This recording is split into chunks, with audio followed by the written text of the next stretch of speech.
everyone, and welcome to our very first Bar to Bottle podcast, where we're trying to transform our beloved newsletter, Bar to Bottle, precisely, that most of you, of course, know. Try to transform it from a print to a digital interaction. And for our first episode, almost naturally, we asked our R&D department to join us. Review of the state of the art, where we are in terms of product performance, in terms of interaction with wine, and also the remarkable innovation work that is being done at Amrin Cork. So for the first time, welcome, Paulo, and welcome to our first Bar to Bottle podcast. And there are probably a few viewers amongst you that don't know who Dr. Paulo Lopes is, but he has been with Amrin Cork for quite a while. So, Paulo, welcome again, and tell us a little bit about your background. Okay, so hello everyone. Pleasure to be here. So my name is Paulo Lopes, as you mentioned. So I've been working for Amrin last 25 years, all in terms of research and development innovation. I've been leading several projects that perhaps you mentioned today. And leading a lot of studies in terms of how the cork could interact with wine. Closures in general, I'd say. And in trying to improve the main features and properties of the cork so it could answer and be more aligned with the needs of our customers. So you saw how R&D and how the company itself transformed into something that it's very, very different than it was when you and I joined, many, many years ago. But what would you say throughout all these years that was the single most important innovation, perhaps, that you work on? Or if that's too much, because there are a lot of innovations, perhaps for the last 5 years or so, what would you bring up? So it's a very difficult question mentioning, like just one innovation, because there are a couple of them. It was really landmarks for our company, I would say for the industry. And I will mention, for instance, for natural cork stopper, the development of maturity and detect technologies, both for cleaning and screening natural cork stoppers in order to deliver more organoleptic security to our customers, were key. For technical corks, I would say in the recent years, XPure, the CO2 supercritical technology that we developed, which is today one of the most modern and sustainable technology, not only in the cork industry, but in the CO2 supercritical industry as a whole. Every market, of course, is very, very different. Every market is in different stages of evolution, and often in the relationship with cork and other closures itself. And every year you do dozens and dozens of presentations in all those different markets. But what kind of reactions are you beginning to see happening that weren't there 5 or 6 or 7 years ago?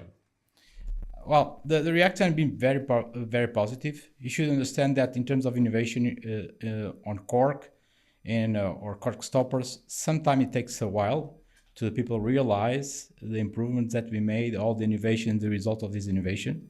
For instance, in terms of the sensory performance of the cork, I would say that is more or less immediate, the perception of the improvements that we made in all the technology development that we made in the last few years. But for instance, for another side, when you're enhancing the consistency of natural cork stoppers in terms of sealing properties, in terms of the oxygen ingress, this takes a while to be perceived because it needs time. So I think the people are now realizing and understanding better what we have been doing these last few years, and how this will also improve the quality of the wine. We often mention that and present cork as the ultimate winemaking decision. And you work with technology. You're a scientist as a background. Of course, there's no technology without science. But what would you say that both science and technology, what kind of role do they play in changing the perception of, one, what precision of winemaking is, and second, what the role of cork, especially natural whole cork, is in those issues, including, of course, aging, because you cannot think about natural cork without thinking about high quality wines and aging and wine evolution in bottle. So it's a difficult question. Of course, it is difficult. We don't want to do simple questions around here. Question. So I would say that you use science in order to tackle some issues that the network quark stopper used to have, namely, as I mentioned earlier, in terms of the sensory performance. And with all the technology, we are able to address that.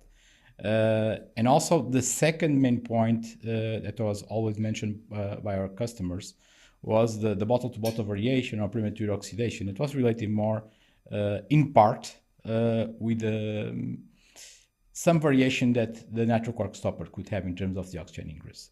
And we have been able to use the science to solve that. We developed new technologies such as X-ray, also bringing new solutions by different coatings that you could apply to natural quark stoppers.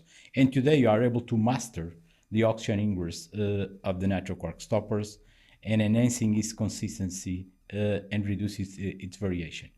So this is something how the science helped to improve the quality of the product in order to answer better to our customers.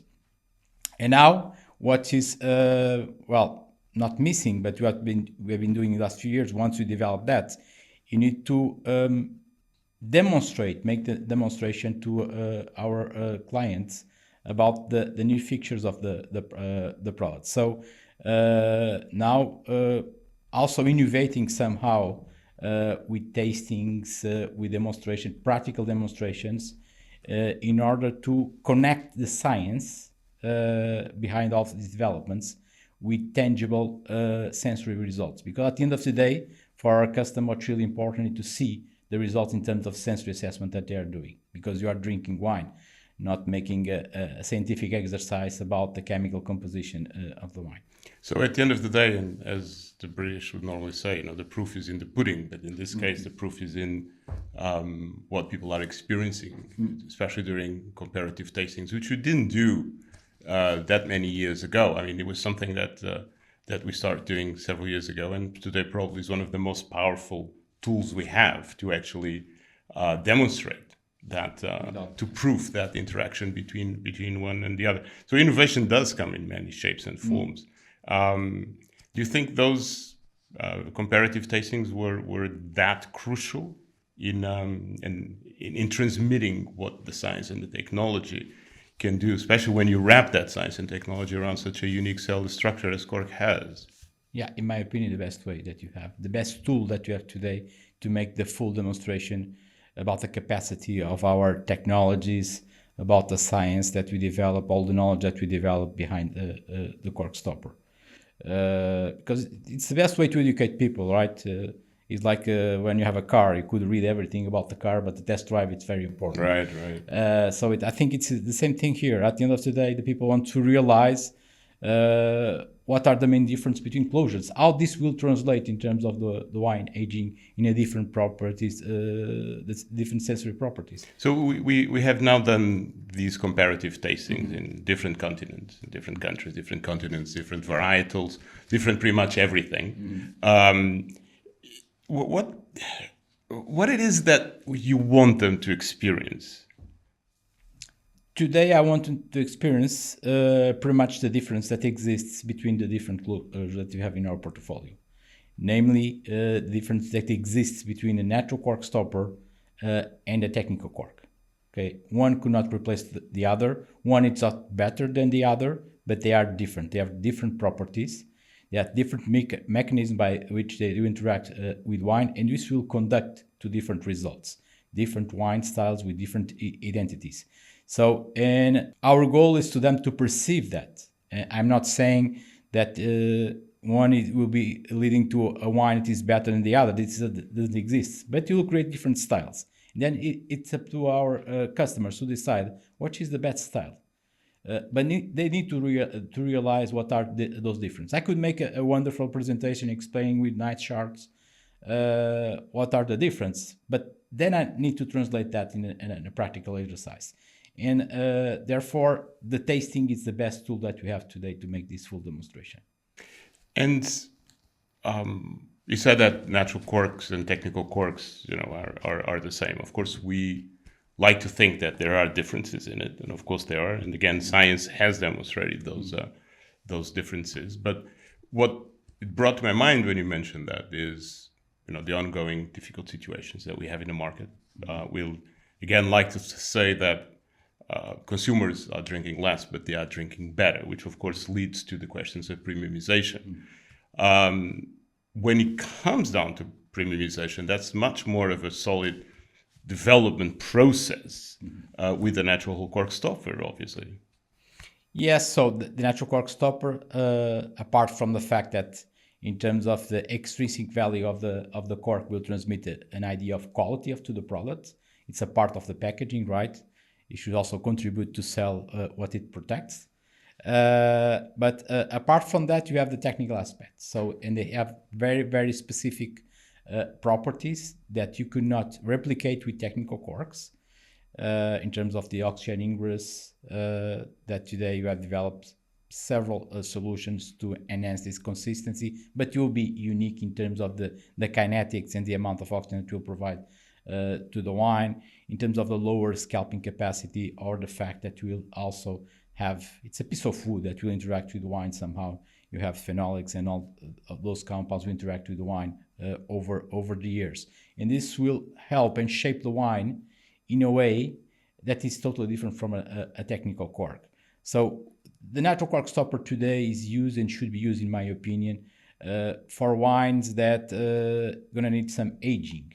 But sorry, let me interrupt you, because yes, of course, and all of this, it's very connected. You can't think about oxygen ingress rates or oxygen transfer rates without thinking about wine evolution. You cannot think about wine evolution without thinking about wine aging.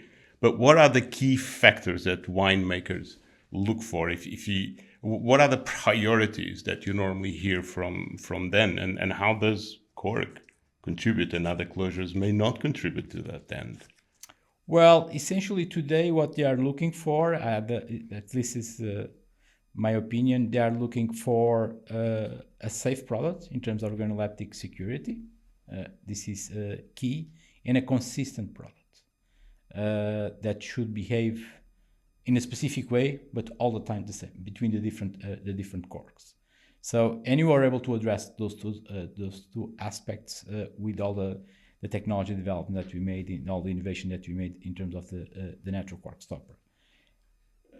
Having this in mind, pretty much then they know what they should expect from a natural cork stopper. And if they are using the natural cork stoppers, because they are looking for a specific style of the wine that is delivered by the different properties of the natural cork stopper. Let's stick with that notion for a second, the properties of natural whole cork stopper.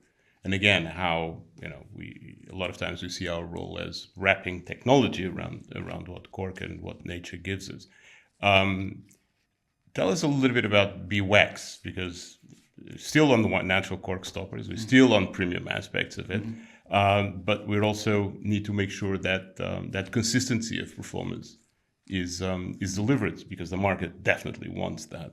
Well, what's the role of innovations such as beeswax in achieving that?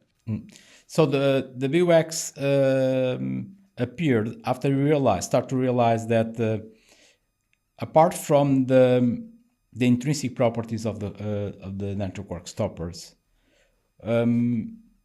phenomenon of surface was really important, and what the oxygen ingress between the cork glass interface could play in the long run an important role. And you start to realize that the coating was something very important that could guarantee more or less oxygen on this interface. And you realize that you had to develop alternative solutions to the current products that are working and have a specific property in terms of the oxygen ingress, but we had to develop something, let's say, more airtight, more protective. And so we're looking for several products and waxes, and at the end of the way, beeswax, which is a beeswax, as the name indicates, was a product that was able at the same time deliver more protection and reduce the oxygen ingress between the closure glass interface in the long run, and give more consistency, reduce the variation of the oxygen ingress compared with the standard products such as silicone and paraffin. And at the end of the day, it's also a natural coating. So we launched this 5 years ago or so. And this is, as I mentioned at the beginning, now the people are really realizing how this is helping, especially those wines that should age in bottles for a couple of years. How the wine aging is now better and more consistent than they used to be in the past, especially for wines that are more oxygen sensitive. With the market changing so fast and so much at certain price points and certain segments, for sure, a lot of the innovation that we're going to see going forward and coming out of Amarin is probably going to be market driven. And I'm thinking about no-low, and I'm thinking about the range of products that aloe means. Does it work for sparkling? Does it work for all types of wines? Is it something that we feel confident that we can tackle this brave new world of no-low with the technology that we have? Yeah, so this is a very good example how the innovation should work in terms of the Amarin Cork. It's to be, pay attention what is happening in terms of the market, and then deliver and design and engineer some products that are aligned with the needs of our customers. So with a range of no-low, either for still wines or sparkling or even for spirits, we are able to pick up the best of our products and improve some specific properties in order to deliver a cork which is more aligned with this kind of beverage. Wonderful. Well, I think we need to wrap up. We promise everybody we'll keep this short and sweet. For those of you listening to us, I think it's very important to understand. And in a market, in a world where we were demanded to deliver quality in half of a part per trillion, you cannot possibly do that without science, without scientists, without a strong view of technology and how it can help those amazing 800 million cells that nature packs together in a tiny little cork. And science in this case matters, because without science, you don't have the resources to have science. And without science, you're not able to maintain the strong leadership that Amarin Cork clearly has in the market. So to all of our colleagues in the R&D department and innovation, our thank you very much. And truly looking forward to the next development. Thank you, Carlos. Thank you, everybody.